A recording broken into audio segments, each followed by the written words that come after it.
मेरी जिंदगी मामूली लड़कियों से बहुत अलग थी। ये शायद मुझे ऐसा लगता था क्योंकि मैं अपनी जिंदगी से बहुत तंग आ गई थी। जब मेरे माता पिता जिंदा थे तब मेरी जिंदगी बहुत आसान थी, मगर उनके मरने के बाद तो जैसे मेरी पूरी दुनिया ही बदल कर रह गई थी। मेरे पिता तो पहले ही इस दुनिया से जा चुके थे और अब मैं अपनी शादीशुदा मौसी के घर पर रहती थी। मेरे पिता के रिश्तेदार दूसरे शहर में रहते थे और उनके यहाँ जाना मेरे लिए कोई आसान बात नहीं थी। मेरे पिता के जाने के बाद मेरी माँ ने मेरी परवरिश की थी। वो पढ़ी लिखी थी और टीचर की नौकरी किया करती थी। मेरी नानी नहीं थी और ना ही मेरी माँ का कोई भाई था। नानी के गुजर जाने के बाद माँ ने मौसी को अपने घर में रख लिया था। मेरी माँ स्कूल में टीचर की नौकरी करती थी और घर में भी बच्चों को ट्यूशन दिया करती थी। उन्होंने फैसला किया था कि वो अपनी बहन को अपनी औलाद की तरह पालेंगी। मौसी बहुत अच्छी थी, लेकिन फिर उनकी शादी माँ ने एक अमीर परिवार में करवा दी। मौसी तो अपने घर में खुश रहने लगी, लेकिन जब मेरी माँ गुजर गई तो मैं अनाथ हो गई। सबको पता था कि इस शहर में मेरी मौसी ही मेरा एकमात्र सहारा है। उस समय मेरी उम्र 13 साल थी, इसलिए मेरी जिम्मेदारी मौसी को दे दी गई। मैं अपना बोरिया बिस्तर बांधकर मौसी के घर आ गई, लेकिन मैंने नोटिस किया कि जब से मैं उनके घर आई थी, वो मेरे आने से बिल्कुल भी खुश नहीं थी। उनके पति तो मुझसे काफी बुरा भला कहते थे। मौसी भी अब पहले जैसी नहीं रही। उनकी शादी अमीर घर में हुई थी, इसलिए अब उन्हें मैं गरीब और बोझ लगने लगी थी। उनकी सास भी मुझे ताने दिया करती थी। मैं मौसी के घर का सारा काम करती थी, उनके ताने सुनती थी, मगर फिर भी कोई मेरी इज्जत नहीं करता था। फिर वो दिन आ गया जब उन्होंने मुझ पर सबसे बड़ा जुल्म किया। मौसा जी हमेशा उनसे कहते रहते थे कि मुझे यहाँ से भेज दें। उन्होंने कई सालों तक मुझे झेला, लेकिन आखिरकार उन्होंने फैसला कर लिया कि अब मुझे घर से निकाल देना चाहिए। एक दिन मौसी ने मुझे पकड़कर जमीन पर धकेल दिया, मेरे बाल खींचे और कहने लगी, यहाँ से चली जा। तेरी वजह से मैं कई सालों से बातें सुन रही हूँ, लेकिन अब और नहीं सह सकती। मैंने रोते हुए मौसी से कहा, मौसी, एक दिन आप भी अकेली थी। मेरी माँ ने आपको सहारा दिया था। अब मेरा भी वही समय आ गया है। आपको मुझ पर रहम नहीं आता। लेकिन उन्होंने कहा, मैंने बहुत ख्याल कर लिया तेरा, अब और नहीं कर सकती। मैं अपने ससुराल में रहती हूँ, मायके में नहीं कि मैं तुझे एडजस्ट करूँ। आज मुझे अपनी मौसी बिल्कुल अजनबी लग रही थी। उन्होंने मुझे जबरदस्ती पकड़ा और मेरे बालों पर उस तरह चला दिया। मेरे लंबे काले बाल जमीन पर थे। मौसी बोली, अब देखती हूँ तुझे कौन अपनाएगा। बहुत जवान चल रही थी तेरी। इसके बाद उन्होंने मुझे घर से बाहर धकेल दिया। मोहल्ले के लोग इकट्ठा हो गए और मेरा मजाक उड़ाने लगे और बोले, ये तो अब कहीं की नहीं रही, इसका हाथ अब कोई नहीं थामेगा, ये तो पागल लग रही है। मैं वहां से उसी हालत में भागती चली गई। रोते रोते मैं एक वीरान रेलवे ट्रैक पर पहुंची।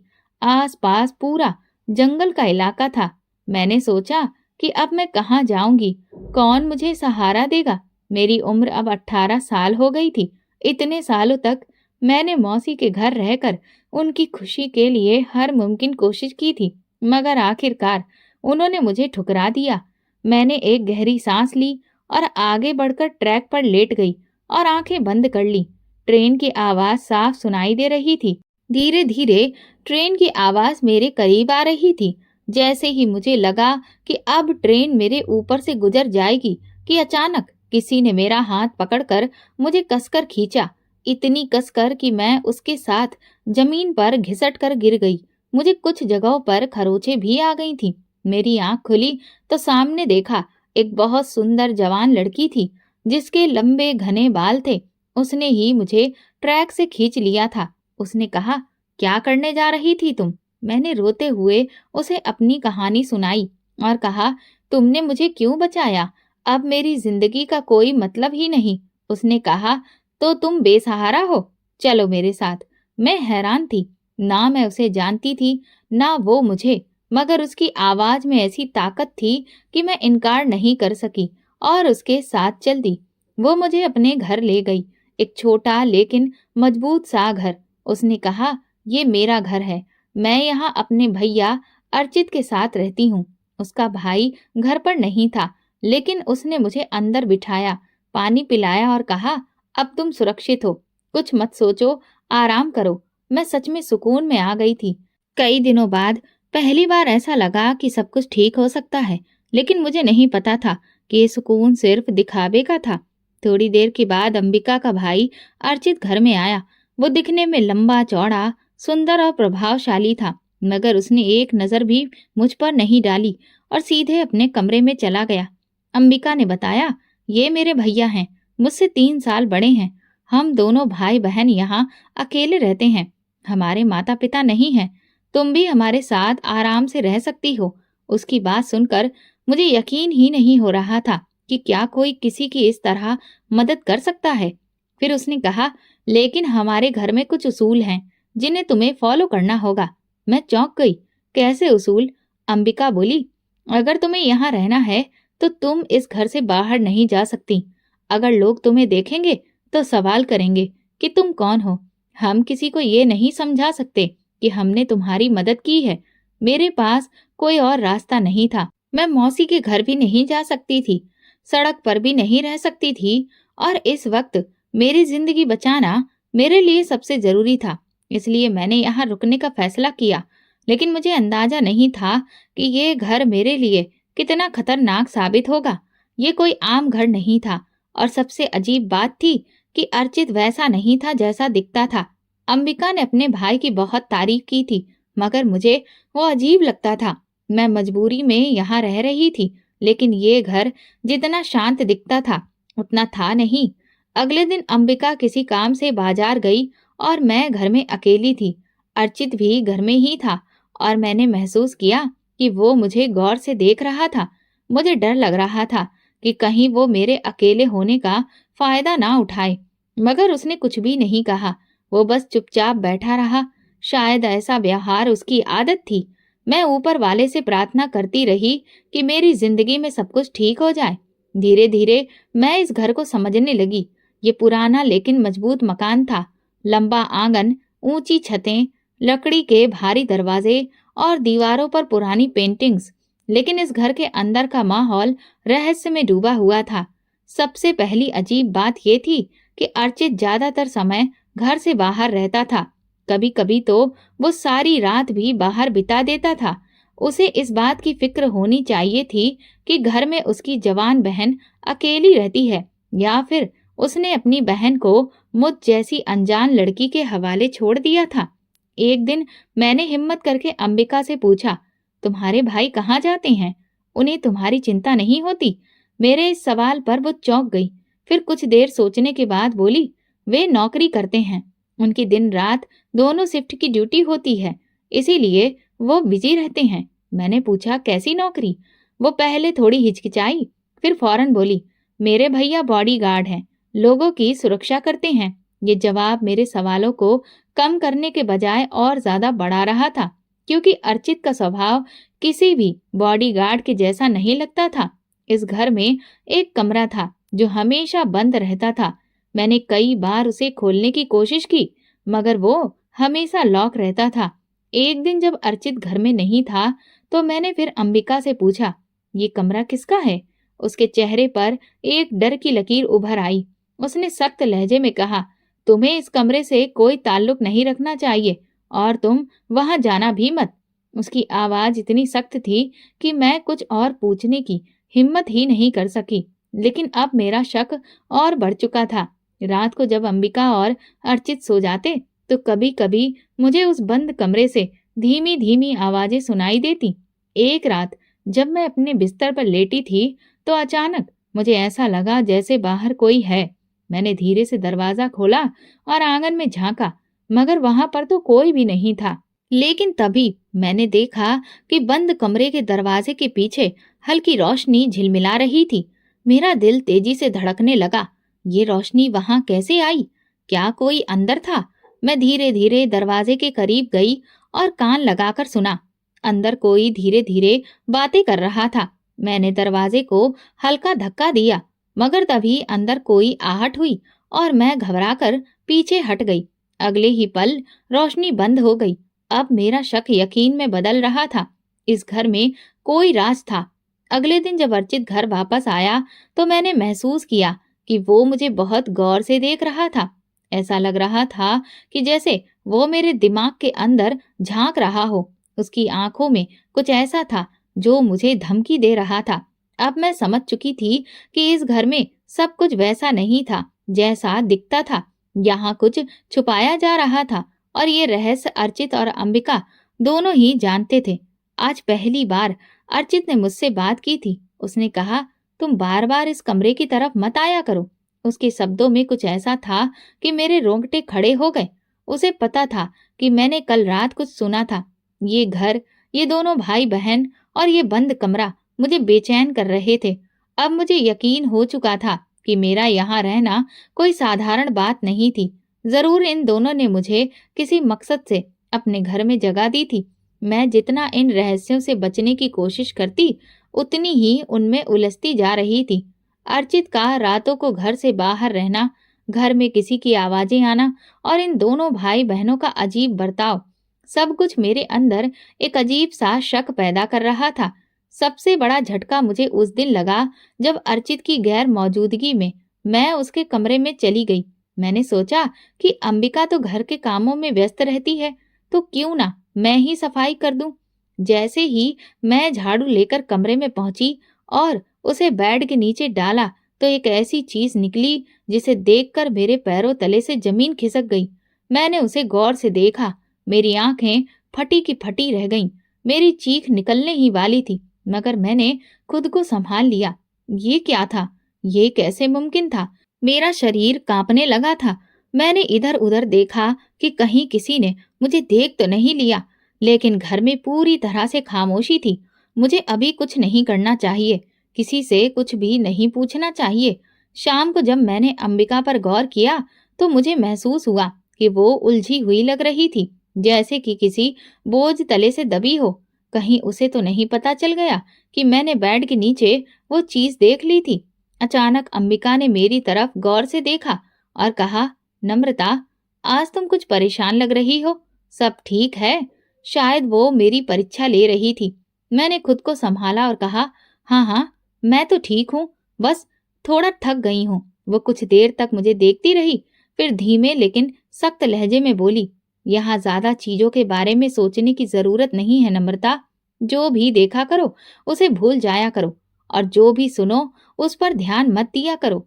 मैं उसकी बात पर खामोश हो गई, लेकिन अब ये बात साफ थी कि इस घर में कुछ तो ऐसा था जो छुपाया जा रहा था।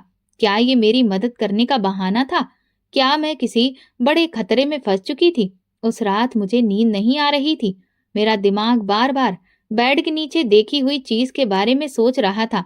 ये घर, इसके लोग, ये राज, सब कुछ मुझे गहरे अंधेरे में धकेल रहे थे। मैं यहाँ से भागने के बारे में सोच रही थी, मगर मैं कहाँ जाती? मुझे अंबिका ने सख्ती से बाहर जाने से मना किया था और फिर मेरे पास ऐसा कोई सबूत भी नहीं था जिससे मैं किसी से मदद मांग सकती। लेकिन इतना तय था कि यहाँ जो कुछ भी हो रहा था वो मामूली नहीं था। मैंने तय कर लिया था कि मैं इस रहस्य को जानकर रहूंगी। मैं पीछे हटने वालों में से नहीं थी। अब वो बंद कमरा मेरे लिए और भी ज्यादा अहम हो गया था। शायद बेड के नीचे जो देखा था उसका संबंध इसी कमरे से था, मगर अंबिका ने सख्ती से कहा था कि मैं इस कमरे के पास भी ना जाऊं। लेकिन जब मुझे किसी चीज से रोका जाता तो मेरा इंटरेस्ट और भी ज्यादा बढ़ जाता था।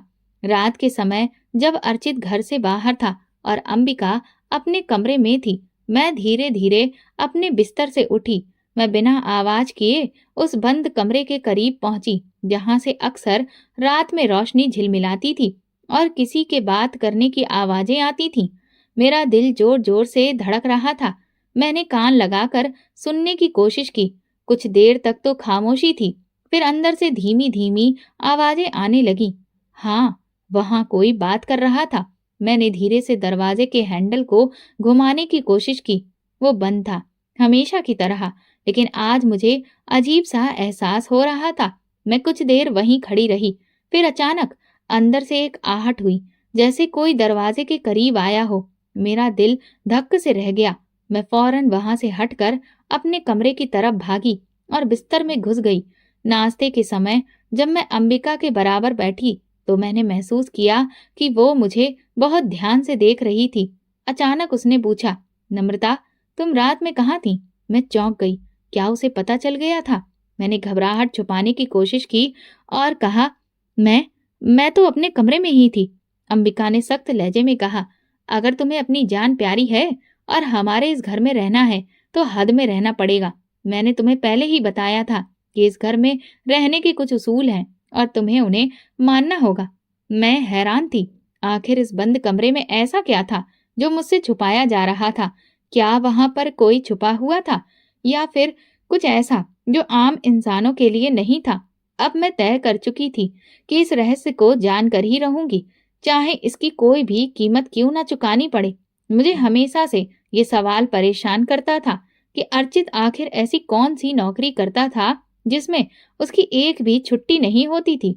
मैंने कई बार अंबिका से पूछा था कि उसका भाई आखिर जाता कहाँ है, लेकिन वो हमेशा एक ही जवाब देती, वो नौकरी करता है बस, और कुछ मत पूछो। पर उस रात मैंने अर्चित को चोरी छिपे घर से निकलते देख लिया। मुझे लगा, अपने ही घर से बाहर निकलने के लिए कोई इतनी सतर्कता क्यों बरतेगा। आज मैंने ठान लिया कि मैं उसका पीछा करूंगी। मैंने जल्दी से अपना दुपट्टा लिया और अपने चेहरे को ढक लिया, फिर धीरे से दरवाजा खोलकर बाहर निकल गई। गली पूरी तरह से सुनसान थी। अर्चित तेज कदमों से चल रहा था और मैं भी धीरे धीरे उसका पीछा कर रही थी। वो गलियों से होते हुए एक ऐसी जगह पहुंचा जहां आम लोग जाने से भी डरते थे, शहर के पुराने शमशान घाट पर। शमशान घाट। अर्चित इस वक्त यहाँ क्या करने आया था? मेरा मन कर रहा था कि मैं वापस चली जाऊं, लेकिन अब मैं पीछे नहीं हट सकती थी। मैंने जल्दी से एक झाड़ी के पीछे छिपने का फैसला किया और छुपकर उसे देखने लगी। शमशान घाट के अंधेरे में कुछ लोग पहले से मौजूद थे। अर्चित उनके पास पहुंचा और वे आपस में बातचीत करने लगे। मैंने उनकी बातें सुनने की कोशिश की। ज्यादा कुछ समझ में नहीं आया, लेकिन अर्चित एक गंभीर आवाज में कह रहा था, हमें ये काम जल्दी खत्म करना होगा। काम? कौन सा काम? क्या वे किसी को मारने की साजिश कर रहे थे? मुझे डर लगने लगा। मैं वहां से हटने वाली थी कि अचानक अर्चित की नजर मेरे छुपने की जगह पर पड़ी। मेरा दिल जोर से धड़कने लगा।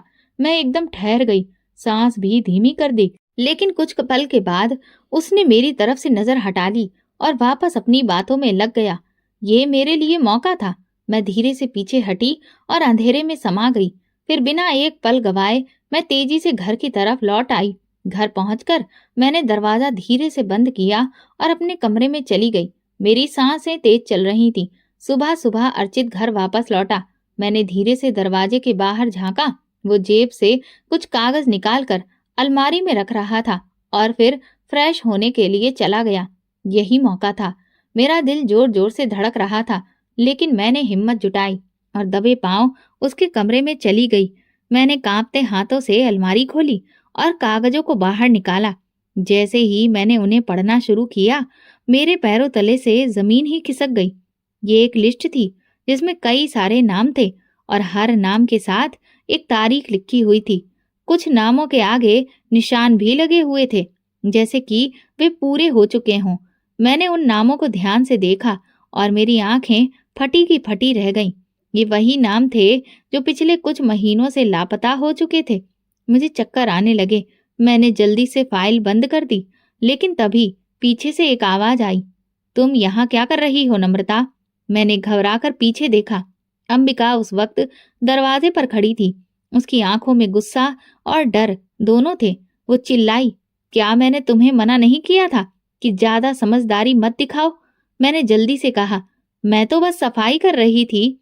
अंबिका ने मेरी आंखों में झांका, जैसे कि मेरी सच्चाई को पढ़ने की कोशिश कर रही हो। फिर वो धीरे से बोली, नम्रता, अगर तुम्हें अपनी जान प्यारी है तो फिर इन सब चीजों से दूर रहो। हम नहीं चाहते कि तुम्हें यहाँ से निकाल दें और तुम फिर से दर दर की ठोकरें खाओ। मैंने हिम्मत करके पूछा, ये नाम, ये लोग कौन हैं जो इस लिस्ट में हैं? अंबिका ने गहरी सांस ली, जैसे कुछ कहना चाहती हो, लेकिन वो खुद को रोक रही हो। फिर वो बोली, बस तुम इतना जान लो कि ज्यादा जानकारी तुम्हारे लिए खतरनाक हो सकती है। अर्चित जो कुछ भी करता है वो उसकी ड्यूटी है। ड्यूटी? कैसी ड्यूटी? इतना कहकर वो जाने लगी और सख्त लहजे में कहा, अब तुम भी अपने कमरे में जाओ और वहीं पर बंद रहो। मैं समझ गई थी कि ये दोनों भाई बहन कुछ बहुत बड़ा छुपा रहे थे। अब मुझे डर लगने लगा कि कहीं मेरी जान खतरे में तो नहीं है। ये बात अब साफ हो चुकी थी कि मैं एक ऐसे खेल का हिस्सा थी जिसे मैं समझ भी नहीं पा रही थी, और अगर मैंने कोई गलती की तो फिर इसकी कीमत मेरी अपनी जान भी हो सकती थी। ये घर, ये लिस्ट, शमशान घाट की मुलाकात और वो बंद कमरा, सब किसी न किसी तरह आपस में जुड़े हुए थे। लेकिन सबसे डरावनी बात ये थी कि मैं उनके राज के बहुत करीब पहुंच चुकी थी, और शायद ये मेरे लिए जानलेवा साबित हो सकता था। मैंने अर्चित के कमरे में जो लिस्ट देखी थी वो मामूली नहीं थी।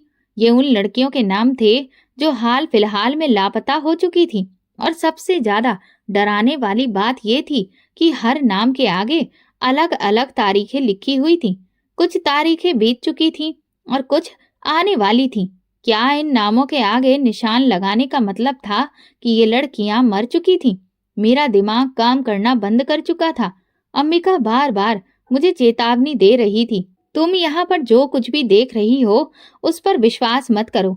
कुछ राज ऐसे होते हैं जिन्हें जानने का मतलब होता है मौत।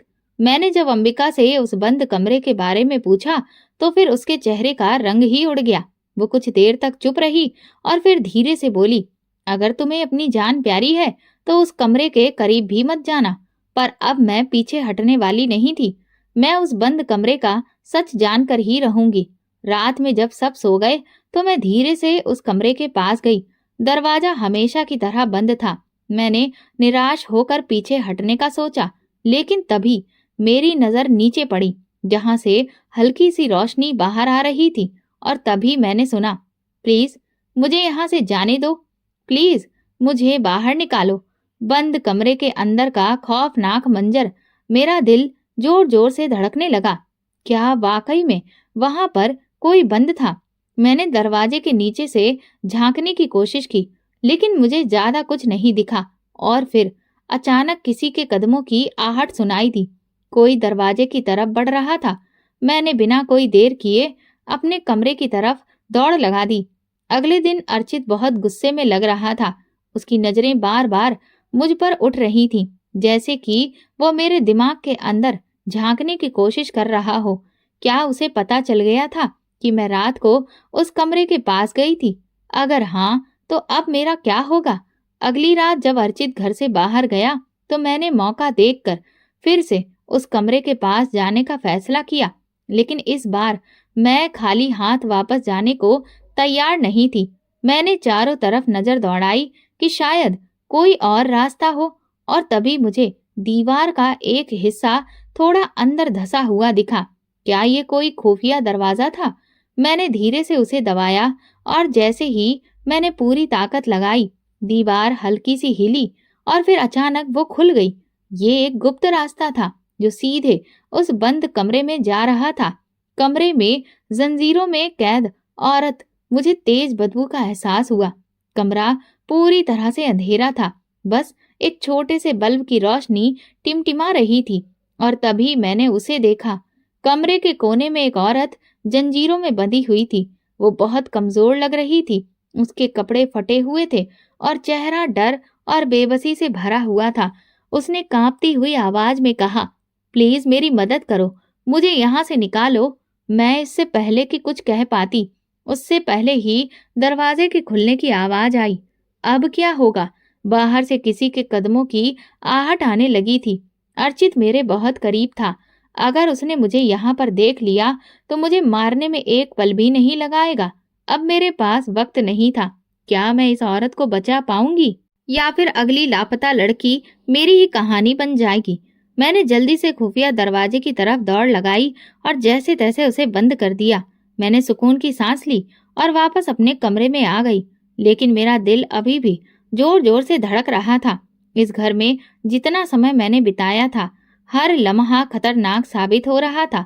अब मुझे साफ समझ में आ रहा था कि अर्चित, अंबिका और मौसी ने मेरी जो मदद की वो सिर्फ एक दिखावा था।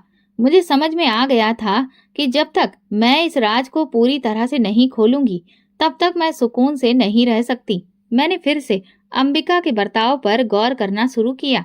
वो पहले की तरह चुपचाप अपने कामों में बिजी रहने लगी थी और अब मुझसे ज्यादा बात भी नहीं करती थी। मैंने अगली रात फिर से उस बंद कमरे में जाने का फैसला किया। मैं उसी खुफिया दरवाजे से अंदर गई और देखा कि ये कमरा कई हिस्सों में बटा हुआ था। कमरा खाली पड़ा था, लेकिन यहाँ एक और दरवाजा था। क्या इसके पीछे कोई और रहस्य छुपा था? मैंने हिम्मत करके दरवाजे को खोलने की कोशिश की, लेकिन तभी किसी के पास आने की आवाज सुनकर मेरी सांसें थम गईं। मैंने जल्दी से खुफिया दरवाजे से निकलने की कोशिश की, लेकिन बहुत देर हो चुकी थी। अब मैं बंद कमरे के अंदर फंस गई थी। अगर अर्चित को जरा भी शक हो गया कि मैं यहाँ पर हूँ, तो फिर मेरा अंजाम बहुत बुरा हो सकता था। मैंने एक पुरानी अलमारी के पीछे छिपने की कोशिश की। अर्चित दरवाजे के पास आकर रुक गया और कहा, यहाँ कोई है। मेरी सांसें रुकने लगी, लेकिन फिर मुझे एक और आवाज सुनाई दी। अर्चित किसी से बात कर रहा था। तुमने भी सुना ना? कोई और भी यहाँ था। अब मेरा डर और बढ़ गया था। मैंने दीवार के साथ धीरे धीरे हाथ बढ़ाया और पीछे वाले दरवाजे को छूते ही वो हल्का सा खुला हुआ था। ये वही दरवाजा था जिसे मैंने पहले देखा था। ये दरवाजा किसी और जगह की ओर जाता था, लेकिन कहाँ? अर्चित ने कुछ देर वहां पर रुकने के बाद कहा, यहाँ तो कोई भी नहीं है, लेकिन अब हमें ज्यादा सावधान रहना होगा।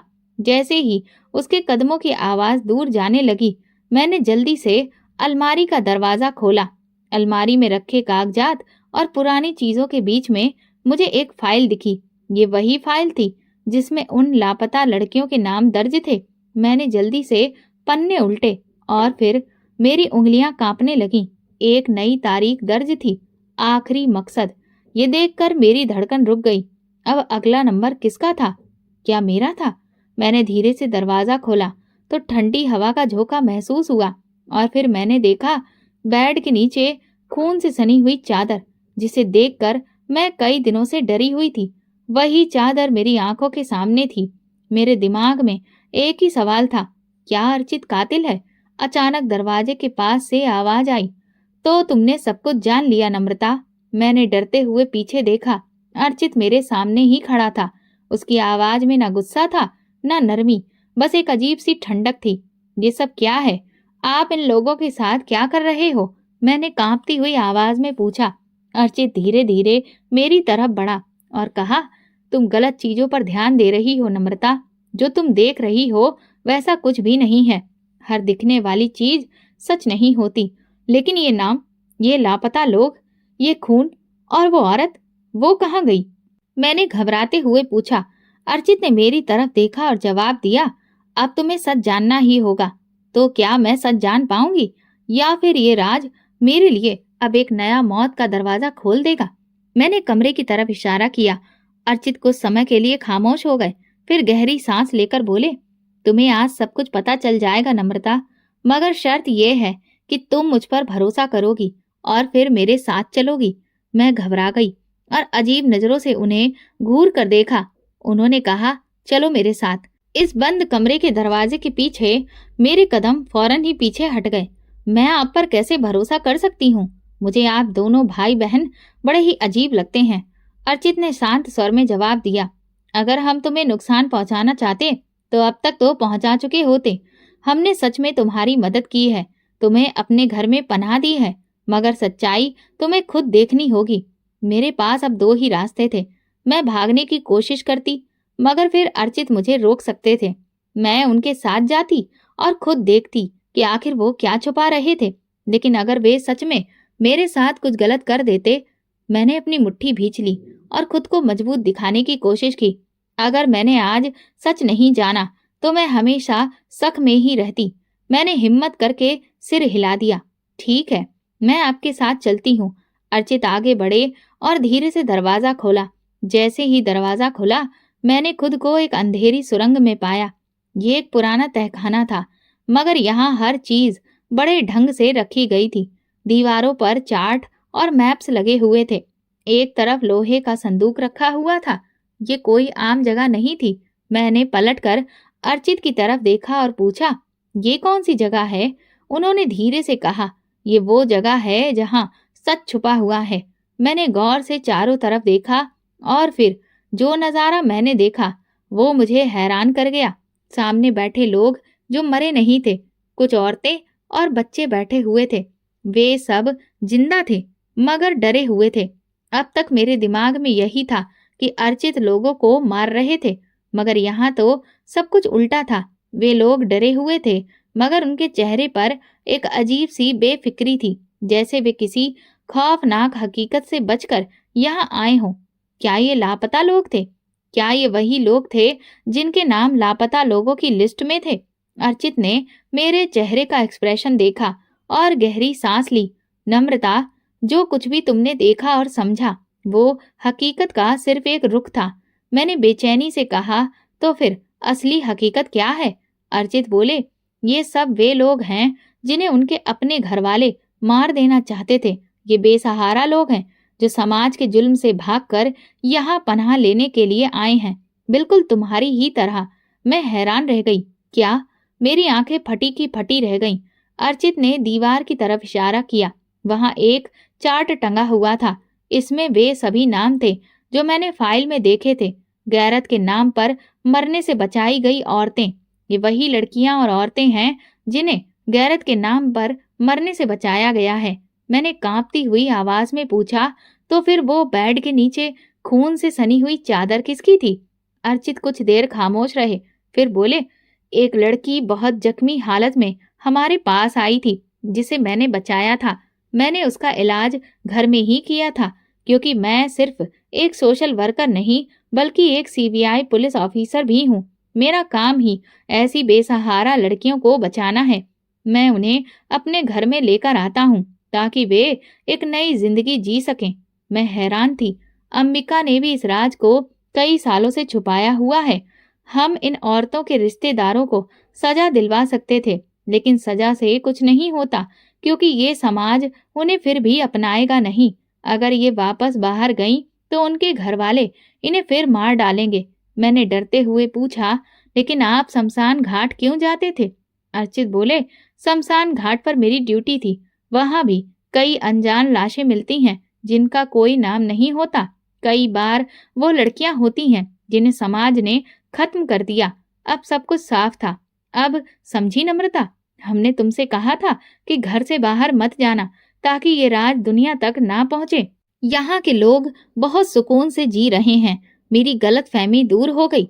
मुझे अफसोस होने लगा कि मैंने इतने अच्छे लोगों पर शक किया था।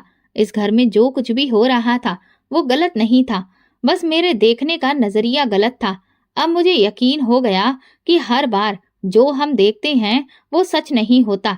सच्चाई को जानबूझकर छुपाया भी जाता है। अब मुझे यकीन हो गया था कि इससे अच्छी जगह और कोई नहीं हो सकती थी। मैंने अर्चित और अंबिका से माफी मांगी और वादा किया, अब मैं भी आपकी तरह सोशल वर्कर बनकर इन बेसहारा लोगों की मदद करूंगी।